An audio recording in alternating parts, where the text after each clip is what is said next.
Hi everyone, Comic Reviewer here.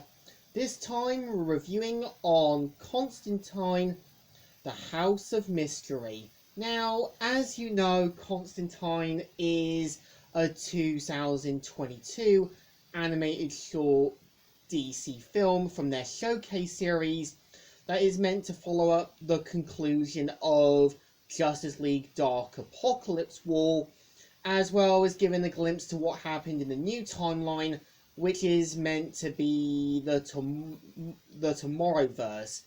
And the premise of the short is meant to feature John Constantine, who is now back into the sort of new timeline after the events with the new 52 animated movie universe.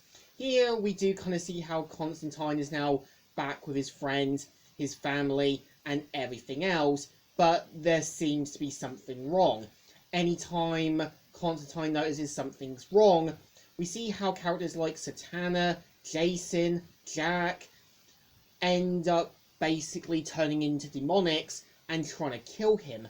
Over the course of it, you see how John kind of tries to figure out the pieces, but later learns to his shock and horror that this is his torment and punishment for what happened when he convinced the Flash to create a new flashpoint, and to make sure the same mistake didn't happen again.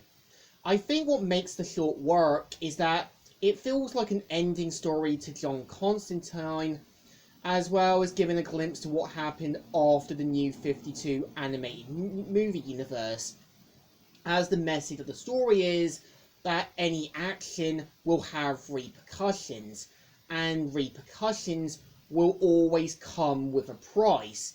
And we do see how John Constantine learns it the hard way to his dismay. And I also know that this also does include 3 other stories that were previously shown from Justice Society World War II and Batman The Long Halloween Part 1 and 2. The first one being Kadami, The Last Boy on Earth, based on the series by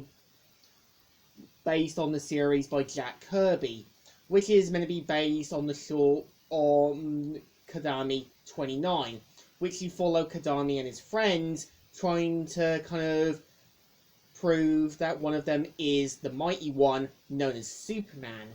And over the course of the film, of that short, we do see how Kadami proves that he doesn't really need to be Superman, but to be his own person, and will one day eventually find the real Superman.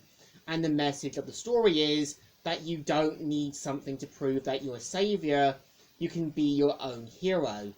And the point of the next short, The Losers, is meant to feature the team during World War II, where we see how Captain Storm and his team have to deal with dinosaurs on an island, but of course there is more truths about this dinosaur island that there is.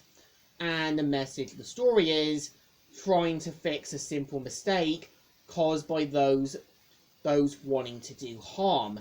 And I think my personal favourite, and this is mine, is the Blue Beetle short, where you have Matt Lautner playing the typical hero Blue Beetle, where him and the Question mainly figure out who is behind a sinister jewel robbery. And I think it's interesting to hear David Kaye voice the Question, and one of my personal favourite actresses, Ashley Burch, also known for voicing Chloe in Life is Strange, as well as voicing Ash in Final Space, voicing Nightshade. So I can kind of hear Megatron as well as Chloe from Life is Strange being superheroes. And I like how it's basically parodying and copying the sort of jokeful style of the 1960s Spider-Man cartoon, which was notorious for having memes. I think John Constantine, The House of Mystery, does work as an ending point to Apocalypse War. It's giving you a final introduction to the ending point of the new 52 movie universe, but giving you an insight to what's happened now with the Tomorrowverse, and how John Constantine realizes, to his shock and horror, nothing is going to be the same as what it was. I think overview thought it's watchable, but definitely knew what it wanted to be, despite so many negative reviews. And I think that was the point of the short. It wasn't going to go big, but showing you the consequences of some actions. So I think it still deserves a thumbs up. Still good, and still alright. So, Comic Reviewer here, signing out.